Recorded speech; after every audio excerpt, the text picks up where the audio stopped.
বিসমিল্লাহির রহমানির রহিম। Bank বাতায়ন, bank অর্থনীতি বিষয়ক এই চ্যানেলে আপনাদের স্বাগতম। আজকের একটা ছোট্ট বিষয় নিয়ে কথা বলবো। আজ শুক্রবার 9 মে 2025 সাল।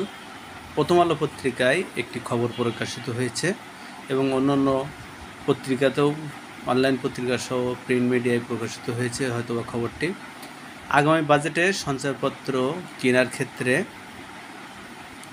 আয়কর রিটার্নের প্রমাণপত্র দেখানোর বাধ্যতামূলক থাকছে না, উঠিয়ে দেওয়া হচ্ছে এই নিয়ম নীতি।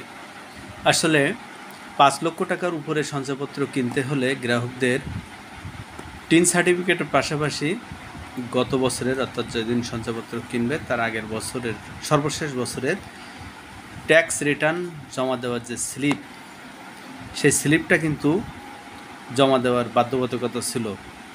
পিএসআর নামে খ্যাত এই স্লিপটি না দেখাতে পারলে কিন্তু সঞ্চয়পত্র আপনার কিনতে পারতো না, বা যাদের সঞ্চয়পত্র আছে তাদের সঞ্চয়পত্র টিকিয়ে রাখাও কঠিন ছিল।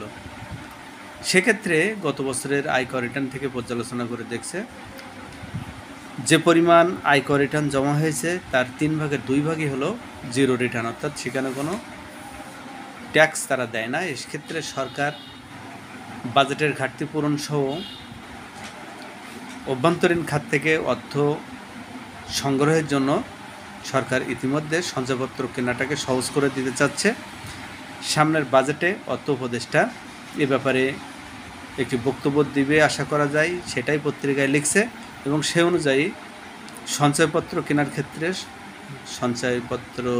কেনার ক্ষেত্রে যে ট্যাক্স রিটার্ন স্লিপের বাধ্যবাধকতা ছিল এটি উঠিয়ে দিতে পারে সরকার। সেক্ষেত্রে আপনারা যাদের টিন নাম্বার আছে, টিন সার্টিফিকেট দিয়েই আগের মতো সঞ্চয়পত্র কেনার একটা সুযোগ তৈরি হতে পারে এবং সঞ্চয়পত্র বিক্রি বাড়তে পারে। সরকারের অভ্যন্তরীণ খাত থেকে অর্থ সংগ্রহের ক্ষেত্রটা বড় হতে পারে এবং জনগণও উপকৃত হতে পারে। কারণ এই টিন সার্টিফিকেট খুলে প্রতি বছর রিটার্ন দেওয়া এটা একটা জটিল জিনিস এবং আমাদের দেশের মধ্যম আয়ের বা অর্ধশিক্ষিত লোক যারা, তারা কিন্তু এই রিটার্নটা জমা দেওয়ার ক্ষেত্রে অনেক ভোগান্তির শিকার হয় এবং তারা অনেকেই জানে না এই রিটার্নটা কীভাবে তৈরি করতে হয়।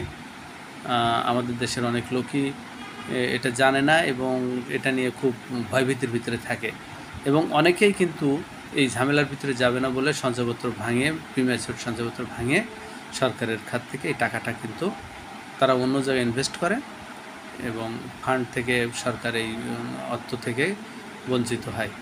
সুতরাং সঞ্চয়পত্র কেনার ক্ষেত্রে যে নিয়মনীতি আগে ছিল সেটা শিথিল হলে জনগণ এই খাতে বিনিয়োগ করতে আগ্রহী হবে এবং সঞ্চয়পত্র ক্রয় এবং এর বিক্রির যে প্রক্রিয়া এটাও সহজ হবে বলে আশা করা যায়। ধন্যবাদ সকলকে।